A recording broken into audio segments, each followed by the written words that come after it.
বয়স নিয়ে কোনো সমস্যা নেই, বয়স একটু বেশি হলে কোনো প্রবলেম নেই। সে যদি বিবাহিত হয়, বাচ্চা কাচ্চাও থাকে, তারপরেও কোনো সমস্যা নেই। যাতে ভালো মনের একজন মানুষ থাকে, সে যাতে ভালো হয়, সৎ হয়, তার সাথে যাতে সারা জীবন ভালোভাবে থাকতে পারে।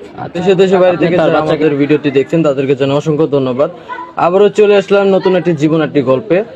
আমার সামনে দাঁড়িয়েছে একটা অসহায় একটি বোন, সুন্দর তারই জীবনের গল্প। আসসালামু আলাইকুম আপু। ওয়ালাইকুম আসসালাম। কেমন আছেন আপনি? আলহামদুলিল্লাহ ভালো। আপু আপনার নাম?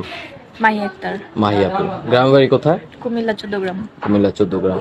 আপনার পরিবারে কে কে আছে আপু? ফ্যামিলিতে তো তেমন কেউ নেই। আম্মু বউ মারা গেছে 2 বছর আগে অ্যাক্সিডেন্টে। ভাই বোন কেউ নেই, আমি একাই। ও, তো আপনি বর্তমানে একাই আছেন তাই না একাই আছি। পরিবারে? তো আপনি বড় হয়েছেন কোথায়?